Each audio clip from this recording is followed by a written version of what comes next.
Otro viernes para llegar a sus hogares y saludarles con la mejor información en salud desde esto que es El Cafecito. Nosotros más que complacidos por el favor de su audiencia. Octubre rosa, octubre para llamar a la concienciación de la importancia de la detección precoz del cáncer de mama. Y este viernes lo brindo con mi amigo Alan Coley, que siempre nos acompaña para esos tips a nivel emocional, psicológico. Claro. Y lo hacemos con el sabor que empieza en el aroma de café Santo Domingo. Salud, Ale. Salud, Dani. Y buenos días. Muy buenos días. De verdad es que este mes, en su mes de concientización con este proceso de verdad del cáncer y ser parte, digamos, de este equipo del cafecito, salud, orientar a la población en cuanto a todo el proceso. La verdad que yo digo que son viernes de bendición. Así es, y bendición la nuestra que tenemos, señores, que este doctor sacara tiempo de su agenda para venir a compartir con nosotros este viernes. De verdad que es una bendición. El doctor Martín Martínez Montalvo, ginecólogo, mastólogo, que brinda este café también con nosotros en el cafecito. Gracias por la invitación, gracias. Gracias a usted, doctor, y hay que aprovecharlo. Señores, hoy la consulta va gratis, así que aprovechemos. Dice don Jaime, siempre una eminencia de la salud en la ciudad de Santiago y por qué no del país. Doctor, es mucho lo que se habla en el mes rosa. Esperamos octubre para hablar quizás o hacer énfasis en un tema que deberíamos hacerlo el año completo. Pero antes de entrar de lleno, usted como mastólogo, ¿qué es eso, doctor? ¿Cómo yo llego donde un mastólogo y por qué? Bien, buenos días y gracias por la invitación. ¿Cómo llega al mastólogo? Bueno, primero la queja número uno de la mujer cuando llega a un consultorio de mastología es el dolor. Todos tenemos miedo al dolor, todos creemos que el dolor está asociado a cáncer y no es así. Por lo contrario, el cáncer de mama no duele. Puede ser una coincidencia que usted tenga un cáncer y tenga un dolor, pero la gran mayoría de las consultas es por dolor. Me duele aquí, tengo una molestia aquí, y luego vienen las lesiones que se palpan. Me tocó algo, doctor. Entonces, en ese caso, uno como mastólogo va a intervenir diagnosticando qué se está tocando y buscando cuál es la causa del dolor. La gran causa de dolores son patologías del tórax, de las costillas, musculares, de la columna. Como el seno está cerca, ellas creen que la patología es del seno y muchas veces no tienen ninguna patología en el seno, sino en el tórax. Y si se toca algo, debemos saber si esto es un quiste, que es una lesión benigna, buena, o es una lesión sólida. Si es sólida, debemos saber hacer un diagnóstico de esa lesión, si es benigna o es maligna, utilizando diagnóstico con una aguja para saber qué tipo de lesión es. En mujeres jóvenes, la gran mayoría de esas lesiones son benignas, que es el fibroadenoma, que no tiene nada que ver con cáncer. Igualmente, se encuentran quistes que con la simple aspiración con una aguja se resuelve. Y luego está el cáncer, que ya que ese es el miedo y es el que debemos diagnosticar antes de que sea palpable. Lo ideal es diagnosticar el cáncer antes de que la mujer lo toque, porque es la única forma de poder curarlo. La campaña del autoexamen, de que se examine, no sirve para que las mujeres no mueran de cáncer. La única campaña que sirve para que la mujer no muera de cáncer es la mamografía. El diagnóstico a tiempo antes de que ese tumor se toque. Un tumor de 1 centímetro tarda 5 a 8 años en crecer. Esos 5 o 8 años, si usted se adelantaría con la mamografía, antes de que sea palpable, la curamos. Pero cuando se toca, muchas veces no podemos curarlo. Doctor, un tema excelente, de verdad. Y bastante como quien dice que confronta lo que es la campaña que se está dando actualmente. Pero ¿de dónde nace eso, el tócate? ¿Por qué? Ya usted dio la explicación del por qué está en contra de eso, dado a lo que tarda un tumor en desarrollarse para ya sentirse. Pero ¿de dónde nace eso? Somos países en vía de su desarrollo. En países desarrollados, toda mujer la llaman, venga señora, a hacerse su mamografía. El Colegio Americano de Cirujanos no recomienda el autoexamen mamario. ¿Por qué? Porque se sabe que esa paciente cuando vaya a la consulta tiene una mamografía reciente o seriada. Nuestras pacientes llegan sin mamografía, sin nada. Ellas vienen haciendo el diagnóstico. Tengo algo aquí, me toco algo aquí. Y eso que se toca ahí probablemente sea un cáncer que tenga muchos años. Wow. Entonces, El autoexamen no va a disminuir la mortalidad del cáncer de mama. En una reunión reciente vimos unos datos escalofriantes de la paciente en el Instituto Oncológico INCAR. Del 2017 al 2020, las pacientes diagnosticadas con cáncer a los 6 o 8 años mueren. Datos que no en países desarrollados no existen. A lo sumo, un 15% puede morir en 5 años. Por aquí está muriendo el 80-85% porque llegan tarde, se diagnostica tarde y son tumores en etapas muy avanzadas que probablemente no podemos curarlas. Las que podemos curar son las que no se tocan, las que se diagnostican antes de ser palpables, las que se diagnostican en una mamografía, una sonografía o una resonancia. Esas sí se curan. Excelente. Hay tanto como... Yo tengo un bombardeo de preguntas. De información. Quiero aprovechar al doctor y viendo, o sea, hemos tenido las semanas anteriores expertos con el que también hemos tocado este tema. Y qué bueno que el doctor hace el énfasis en el punto del tócate, del autoexamen. Y quizás ahí es que viene también el factor del por qué le tenemos miedo. Quizás si no estuviéramos chequeando a tiempo, si se detecta a tiempo, si se salvan más mujeres que las que mueren, entonces la mujer tendría menos miedo, doctor. Claro. El ir a la consulta en forma rutinaria, sin tener ningún síntoma, es lo ideal para que en ese momento uno hacer una mamografía que debería hacérsela a todas las dominicanas. Lamentablemente en ciudades como Santiago, Santo Domingo, Las Romanas tenemos mamógrafos, buenos mamógrafos, pero las campañas deberían ser coger un tráiler, un mamógrafo e ir por ciudades todos los meses para detectar cáncer no palpable, para que un grupo de pacientes se hagan mamografía y ahí usted va a encontrar muchos cánceres que se pueden curar. No curarlo, no detectarlo cuando ya la mujer hace el diagnóstico, lo toca. No queremos que la mujer haga el diagnóstico, queremos hacerlo nosotros, con la mamografía, con la sonografía. La mujer actúa como una especialista, porque si tú te tocas no te dices, ay no, yo no voy al médico porque no me siento nada, y es como usted dice. No siento dolor. Tú no sientes nada, pero puede que la imagen me lo diga todo. Exactamente, y ahí en ese momento se puede curar, porque es un tumor pequeño, inicial, y que no ha mandado células a otro órgano, que es lo que hace que la paciente fallezca. Doctor, yo tengo una pregunta. Usted, digamos, dentro de su experticia, ¿entendería de que esos estándares de que se empieza a los 40 años para hacerse el examen, se debería ya bajar la edad para ese proceso, como quien dice, de examinación constante, yendo a un especialista cada cierto tiempo? ¿O está de acuerdo con esa norma estandarizada de 40 años en adelante, chequeo rutinario? Sí. Las reglas internacionales de las sociedades oncológicas hablan de que la primera mamografía debe ser a los 40 años. Por debajo de los 40 debe comenzar a los 25 años con sonografías. Okay. Sonografías y examen por un especialista.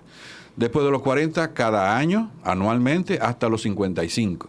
Y después de los 55, cada 2 años, hasta 75 años o 80 años, depende de la calidad de vida de la señora.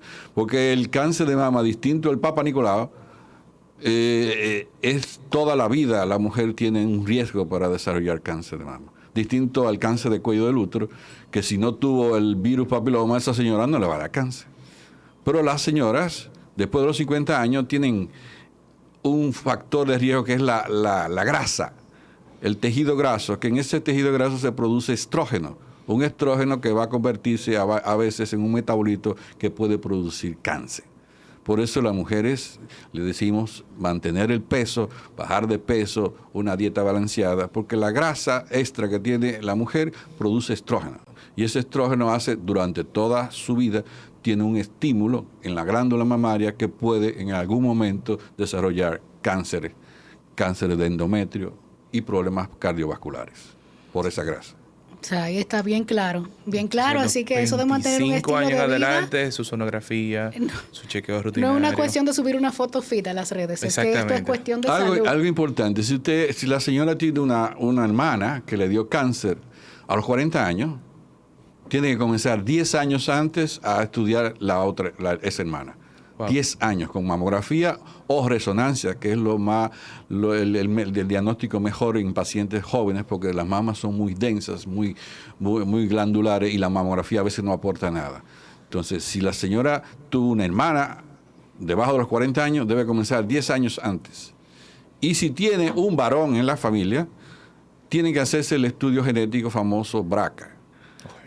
Y sobre ese estudio, doctor, vamos a continuar conversando después de estos comerciales. Sí.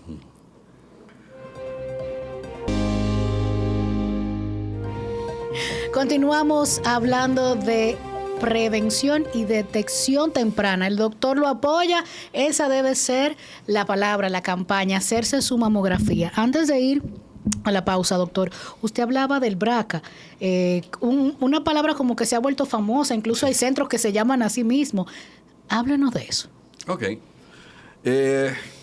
Cáncer de mama, existen riesgos. Hay mujeres que tienen X riesgo. El riesgo de tener el gen llamado BRCA1 y BRCA2 hace que esa mujer, pueda tener cáncer de mama un 80% durante toda su vida. O sea, la paciente que tenga el BRCA positivo va a tener un 80% de tener cáncer de mama y cáncer de ovario. Entonces, estas pacientes, gracias a Dios, son las menos. De 100 casos de cáncer, 10 tienen BRCA positivo. Eso quiere decir que esas pacientes, cuando cumplan cierta edad, cuando cumplan su maternidad, hay que quitarle las mamas. Hay que hacerle una mastectomía bilateral con preservación de piel y pezón y ponerle un implante. Porque el riesgo es de un 80% de desarrollar cáncer de mama. Eso lo hizo la famosa actriz Angelina Jolie, que tiene una hermana, la tía, la mamá con cáncer, y se encontró que tiene el BRCA positivo y se le hizo la mastectomía, conservándole piel y pezón y reconstrucción. Y ella va a disminuir ese riesgo de un 80%, no a cero, pero es mucho menos riesgo quitar la glándula y y colocarle el implante. Es importante saber también que existe cáncer de mama en hombres. Si una paciente tiene un hermano con cáncer de mama, debe hacerse estudio genético en toda la familia, todas las mujeres, buscando este gen.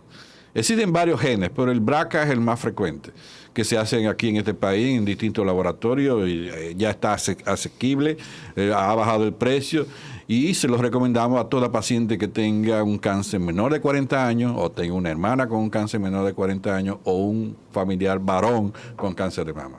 Debería hacerse ese estudio genético. Doctor, siempre se habla, y Allen, del factor de riesgo de si tienes un familiar, ese factor genético.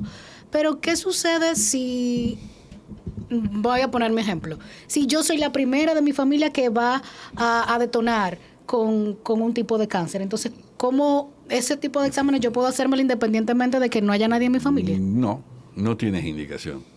No tienes indicación para hacerte un estudio genético. El 80%, 85% de los cánceres no tienen ningún familiar, no tienen ningún gen. O sea que cualquier mujer puede desarrollar cáncer de mama. Pero esas pacientes que tienen el gen tienen un 85% de desarrollar cáncer. Si usted no tiene un familiar con cáncer de mama, hermana, tía, madre, si usted no tiene un varón en su familia, o si no tiene si aparece una paciente con un familiar con cáncer de mama antes de los 40 años, entonces sí debería hacerse el estudio genético. Pero no se hace a toda la población. Tiene que tener un riesgo, un antecedente para usted hacerse ese, porque va a gastar dinero y, como le dije, el 80% es un 10% de todos los cánceres. 10, que es bajísimo. O sea que el 90% no tiene ni gen, no tiene ni familiar con cáncer, no tiene ningún antecedente. Le apareció. Por eso que usted dice, lo prevenir es detectar a tiempo. Es detectar a tiempo con una mamografía, sonografía o resonancia en caso de tener mamas densas. Es importante las mamas. Si una mama es muy densa, con la mamografía, esto es un riesgo. ¿Riesgo por qué? Porque el equipo no puede diagnosticar en esas mamas muy glandulares, como la tiene la mujer joven o algunas mujeres menopáusicas. Las mamas densas es un riesgo también, que debe hacerse estudios más profundos para determinar si en esa densidad es como una foto velada, como la foto de antes, usted ve la mama blanca. Y entonces no puede hacer un diagnóstico y debe acompañarlo con otros equipos, como es la resonancia o sonografía. Una pregunta para ambos aquí, doctor. Hoy es Día Mundial de la Estadística. Aprovechando esto, ¿cuál es la estadística de pacientes, o sea, desde su experiencia en consulta, que se están diagnosticando con cáncer y cómo esto impacta entonces en la vida de una mujer y la familia completa? Sí. Bueno, yo veo muchas pacientes con cáncer. Bueno, el 90% de mi consulta es de mama. Y semanalmente yo veo 3 y 4 cánceres diagnosticados nuevamente. En el país, los últimos datos que tenemos es del 2020 del Globacom, de 3.400 casos de cáncer diagnosticados en nuestro país. Pero eso es un dato que no es real, porque esos son datos de los hospitales que hacen cáncer, de los institutos oncológicos, porque en la clínica privada esos cánceres no se reportan, en los hospitales públicos esos cánceres no se reportan. Solamente son datos de los institutos oncológicos que habla de 3.400. Multiplique eso por 2 para saber, para el número de pacientes que padecen cáncer o que se diagnostican nuevamente en nuestro país. Sí. Bueno, en cuanto a la parte psicológica, lo primero que automáticamente escuchamos la palabra cáncer, automáticamente la asociamos a desesperanza, la asociamos a un proceso doloroso, la asociamos a un proceso que vamos a tener poca esperanza de vida. ¿Qué pasa? Que automáticamente eso te crea emociones negativas como ansiedad, que es lo que simplemente te proyecta el futuro, esa incertidumbre de qué pasará conmigo, será eficiente el proceso, cuánto quimioterapia, los cambios físicos que voy a tener. Proceso de tristeza extrema que te puede llevar a un proceso de angustia, depresión, afecta tanto a los familiares, tanto a nivel económico, porque digamos que los altos costos que conlleva un tratamiento de cáncer es algo que literalmente drena a una familia. Procesos emocionales de esas vivencias de ese familiar con cáncer, porque, como vuelvo y repito, el tú escuchar tan siquiera la palabra cáncer, ya tú lo asocias a que tengo poca esperanza de vida y qué va a pasar conmigo. ¿Voy a sobrevivir? ¿No voy a sobrevivir? Entonces ahí es que viene como quien dice el rol importante de quién te lo diagnostica, cómo te lo dicen y el acompañamiento emocional que tú tienes que llevar ante ese proceso. Yo estaba teniendo una pequeña discusión con el hermano mío acerca de los diagnósticos específicamente. Él me estaba diciendo, es que los doctores de medicina estamos eso para diagnosticar. Y esa parte, a veces, no es que no queremos tener tacto, es que tenemos que decirle la realidad del paciente. Y decir, pero tenemos que también decirle, darle un poquito de esperanza de vida. ¿Por qué? Porque automáticamente se generan esas emociones negativas. El sistema inmune baja. Y como el sistema inmune baja, se ve como quien dice en conflicto, obvio, va bajando también como quien dice tu esperanza de. Y por eso es que ese papel importante juega en esa, digamos, en esa parte cognitiva. Tengo que tener un poco de esperanza. Doctor, entonces usted recomienda que al paciente se le hable claro, desde el primer que el paciente sepa de qué tiene, cómo vamos a tratar, la evolución, y como porque hay familias a veces que deciden, no le quiero decir, vamos a esperar. Eso es un tabú de mi abuelita. En Estados Unidos usted le esconde a un diagnóstico a un paciente y usted es demandable. Sí. El primero que debe saber qué vamos a hacer, qué tiene, explicarle cómo puede enfrentar ese cáncer, qué hay que hacerle, el equipo hablar con él, un psicólogo hablar con la paciente. Es un equipo. No soy yo solo el que debo enfrentar este diagnóstico, no, eso es un equipo. Está el oncólogo clínico, está el radioterapeuta, está el psicólogo, está el mastólogo, está el cirujano. Y es un equipo que vamos a hablar y nos vamos a reunir con ella para decidir qué es lo mejor para ella. Pero jamás esconderle el diagnóstico al paciente, porque eso es una demanda fuera de este país. Doctor, yo le voy a cortar el seno, yo le voy a dar quimio, yo le voy a dar radio. ¿Cómo le voy a esconder que no tiene ella una lesión, una patología como es el cáncer? Claro. Yo tengo más preguntas, todas se van a quedar después de la pausa. ¿Dónde nos va a acompañar nuestra paciente del día de hoy? Stephanie Llenas viene con un testimonio conmovedor después de la pausa. Una locura. Señores, una locura. Siempre decimos que tenemos un programa paralelo en los comerciales y es que eso está súper interesante. Seguimos conversando con el doctor Martín Martínez Montalvo y damos la bienvenida a Stephanie Llenas, paciente superviviente del cáncer de mama. Encantada de estar aquí con todos ustedes compartiendo ese espacio tan especial. Gracias por aceptar, por estar tan con esa motivación de querer compartir tu historia también con todas las mujeres para que creen conciencia sobre lo que el doctor. Tenemos casi una hora hablando, la prevención, la detección a tiempo.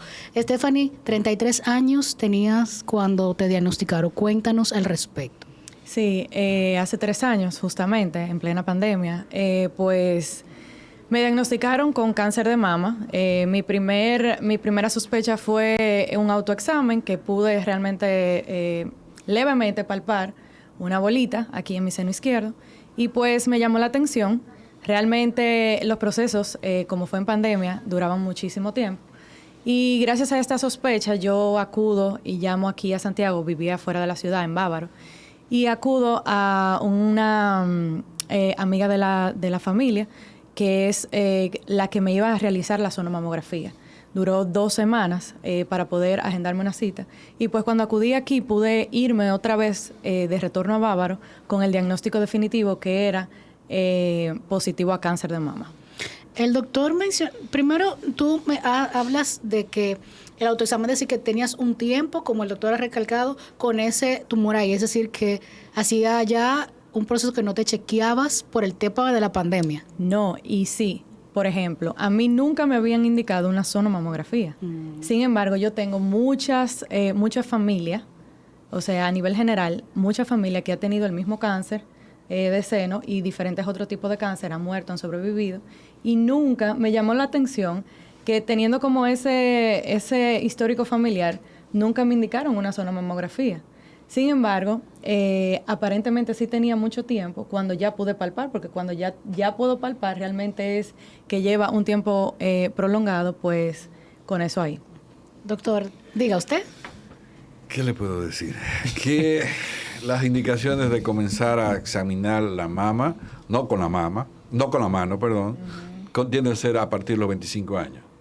Y si usted tiene un familiar que tuvo un cáncer antes de los 40 años, tiene que comenzar 10 años antes. Entre los 25 y los 40 años, sonografía a todas las pacientes en forma anual. Y más, si usted tiene un antecedente familiar con cáncer, distintos tipos de cánceres, debe hacer un estudio genético a todas las familias, a las mujeres principalmente, si hay cáncer de mama antes de los 40 años. O sea que ella tocarse esta lesión probablemente tenía ya 5 años, 6 años, nadie sabe, no puede decir, pero si llegó a ese nivel tenía varios. Si ella hubiera hecho una sonografía antes, a lo mejor se hubiera diagnosticado a tiempo y hubiera sido mejor el manejo. No, y ahí viene el punto, Allen, entonces también del tema familiar, o sea, está el riesgo. Así es. Y no solamente eso, el trauma específico de me palpo algo, emocionalmente, digamos que ya es una alerta que te dice necesito ir al médico para rápido. ¿Tenías una pregunta para Stephanie? Stephanie, wow, primero tú eres una guerrera, de verdad que sí, que estás rozagante, hermosa, sobreviviente al cáncer. Háblame de ese proceso emocional cuando te detectaron. Digamos que tú te palpas eso, ¿qué es la primera alerta que tú sientes? A nivel emocional. Sí. A nivel emocional te puedo decir que entré como en un proceso de bloqueo. O sea, no asimilé hasta mucho tiempo después qué sucedía en mi vida. El primer día, precisamente cuando recibí el diagnóstico, estaba con un amigo dándole soporte emocional porque él estaba pasando por una situación muy difícil y delicada. Y yo tomé la llamada, me dijeron, sí, mira, dio positivo a cáncer, y yo lo tomé como tranquilo. Luego, entonces, fui adaptándome como al proceso, pero a nivel emocional no tuvo un impacto hasta el final. Al final de mi enfermedad, cuando me dieron la última quimioterapia, fue que yo dije, y es verdad que yo pasé por todo esto, que pude tener como ese contacto con un video que vi, con unas fotos que vi, y en esa diapositiva que vi, yo dije, wow, pero sí, yo pasé por eso. Y ahí fue que yo realmente salieron mis emociones a flote. Sí tuve miedo, mucho miedo, porque tenía 2 niñas, una de 2 años y otra de 4 años, que yo estaba preparándola para la vida y al punto de perder la mía. Yo no sabía realmente qué podía pasar conmigo, qué podía acontecer en medio del proceso de yo poder estar en esa lucha. Y cómo, por ejemplo, sin mi familia aquí, porque mi familia se encontraba fuera del país, podía hacerle frente a ellas 2. Doctor, ese hecho de que cuando a una mujer joven, usted me dirá como experto desde qué edad, el cáncer de mama corre más rápido si no ha tenido hijos o si es joven, pónganme como que un poco, denos luz. Bueno, el cáncer por debajo de los 40 años es mucho más agresivo que el cáncer en una mujer menopáusica, una mujer de los 60, 70 o 50 años. ¿Por qué? Tiene todos los niveles hormonales disparados y más, si aparece a temprano, tiene un gen. Probablemente tenga un gen, un trastorno genético que hace que las células de su mama se multipliquen, aún estando en no estando gorda, aún no teniendo, biopsias con patologías premalignas. O sea que la mujer joven, el tumor es mucho más agresivo. Y por eso hay que ser más agresivo con ellos. Donde luego de tener los hijos, donde luego de tener su familia, hay que quitar los ovarios. Si el tumor responde al estrógeno. Si no responde al estrógeno, el ovario no está haciendo ningún efecto en la mama. Entonces, al tener el ovario, estas mujeres jóvenes tienen que tener cuidado porque puede ese ovario, ese estrógeno, estimular el tumor en la otra mama o en la misma mama si se le hace conservación. O sea que son tumores muy agresivos. Y eso, por un lado, es bueno. ¿Por qué? Porque la quimioterapia lo que hace es atacar células que se multiplican rápido. El tumor de mama es un tumor de crecimiento lento. Y entonces la quimioterapia muchas veces solamente responde a un 20-25% de las pacientes.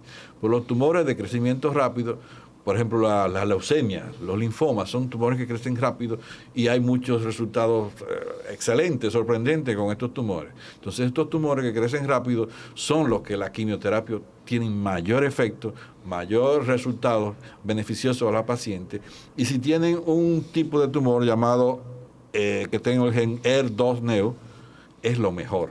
Hace 30 años era lo peor, porque los tratamientos van dirigidos a ese tipo de tumor y hay respuesta de un 100%.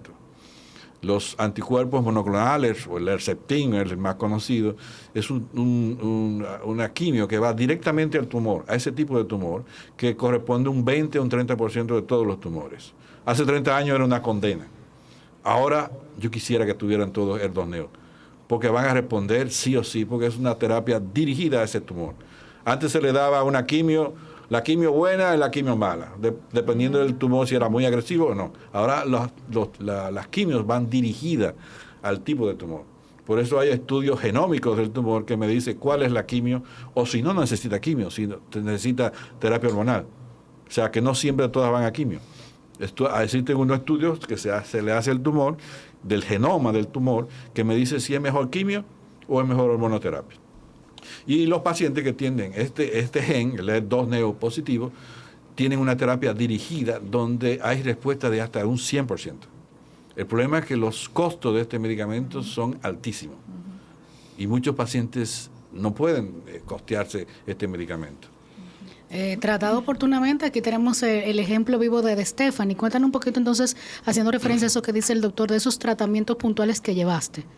Bueno, en mi tipo de cáncer, realmente cuando fui a consulta, siempre le pedí a Dios, Señor, por favor, que solamente sean 4 cada 21 días. Sin embargo, cuando entré a consulta salí con la sorpresa de que me tocaban 30.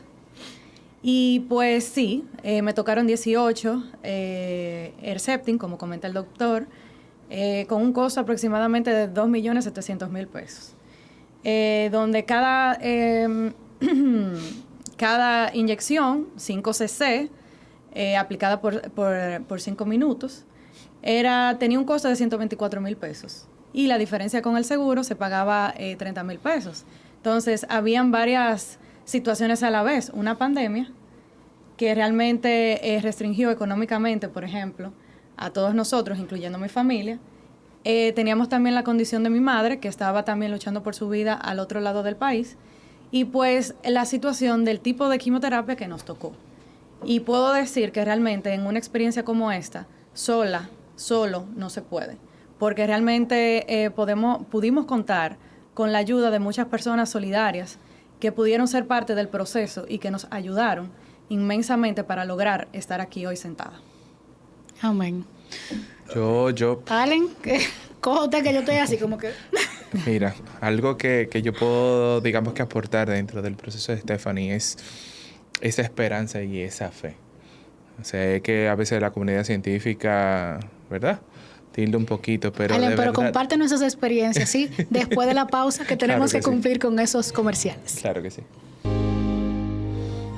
Bueno, estamos de vuelta y estaba haciendo de verdad una pequeña anécdota acerca de cómo la fe juega un papel importante en los procesos específicos dolorosos en nuestra vida, ya sea como algo relacionado a un diagnóstico específico de cáncer. Y estás explicando, bueno, fuera del aire y ahora para los televidentes, de que la fe juega un papel tan importante porque incluso ayuda a estimular lo que viene siendo el sistema inmune, ya que cuando automáticamente uno llega al punto de desesperanza, de sentirse esa tristeza extrema, el sistema inmune contigo baja.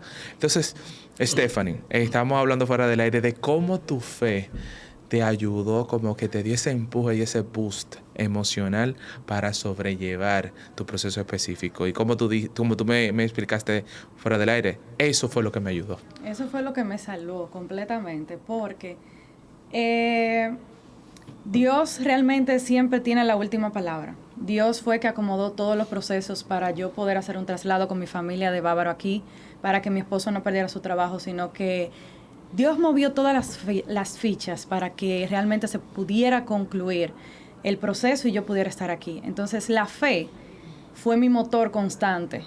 Mis hijas, mi familia, todo. Pero el amor que yo le tenía a Dios, la fe que yo le tenía a Dios, la esperanza que yo tenía en Dios, la confianza que yo tenía en Dios, fue lo que me levantó cada vez que yo quería caer o cada vez que caí, porque sí caí. Hubo mucho miedo, hubo muchos procesos emocionales, como te expliqué anteriormente, que realmente fueron difíciles de sobrellevar. Sin embargo, con Dios, ese miedo, al final del día, pasaba. Esa desesperanza que en algún momento tal vez pudo llegar, desaparecía, porque Dios siempre estaba ahí para mí. Y para mí, realmente, sin Dios, nada hubiera sido posible. Es ahí cuando vemos, doctor, en estos casos, y Stephanie, Allen, el favor y la gracia de Papá Dios en base a estos testimonios. Doctor, en esta parte final, y Stephanie, les voy a hacer la misma pregunta. Doctor, una paciente a la que usted tiene que informarle que ha sido diagnosticada con cáncer. ¿Qué usted le dice a esa paciente? Y Stephanie, a esa paciente que el doctor le está dando ese diagnóstico, ¿qué le dices tú como superviviente? Bueno, esto lo vemos a diario. Por eso, cada vez que yo veo o hago un diagnóstico o le digo a una paciente esto, yo suspendo la consulta y me voy a jugar golf. Porque afecta por más... Claro. Por más... Es un ser humano. Por más coraza que tenga yo y veo una paciente joven, más joven que yo tengo 60, me afecta. Sí. Entonces, hay que comenzar a decirle, vamos a enfrentar esto. Vamos a estar con Dios, no se me derrumbe, su familia tiene que acompañarla, yo la voy a acompañar y un grupo de médicos para poder sobrellevar este camino, que es duro muchas veces, Y lamentablemente lo hago a diario y por eso las pacientes, doctor, yo quiero una consulta, no, me voy a jugar golf con el amigo Jaime Tomás o lo que sea, porque afecta a uno. Por más fuerte que uno sea, por más coraza que uno tenga, los oncólogos, lo que hacemos en oncología, nos afecta. Y por eso nos ven con cara seria. Ese otro sí es pesado. Pero es que yo estoy dando diarios noticias, malas noticias, que a veces tienen buen pronóstico, que a veces tienen mal pronóstico, pero son malas noticias. Claro. Yo quisiera decirle, ok, su tumor es curable 100%. Pero como dije, cada vez vemos pacientes con tumores muy avanzados y eso, por más que yo le diga que la vaya a curar, no la voy a curar. Claro. Es un tumor muy avanzado. Por eso es importante el diagnóstico a tiempo, antes de que se toque, con sonografía, con mamografía, que si ese tumor se diagnostica, antes de tocarse, se cura. Stephanie, para concluir contigo y despedir. Bueno, ¿qué le puedo decir a cualquier ser humano? Porque si cabe destacar, también este tipo de cáncer también puede afectar a los hombres, ¿sí, doctor? Claro que sí, un 1% de los hombres puede tener cáncer de mama.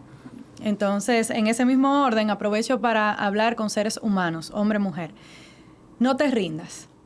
Lo último que puede escapar de tu vida es la fe. Dios siempre va a estar contigo en cualquier circunstancia donde realmente tú te encuentres. Él siempre, en cada experiencia de la vida, buena, mala, no tan buena, siempre va a cumplir un propósito hermosísimo en tu vida, para tú inspirar y para tú llenar de vida y esperanza a otro ser humano que tal vez esté pasando por lo mismo que tú, o tal vez tenga a alguien, o tal vez simplemente tú representes un poquito de esperanza y de motivación para él. Cree en ti, tú eres también parte de este proceso. Confía en ti, en tu capacidad. Dios no se equivoca cuando te creó.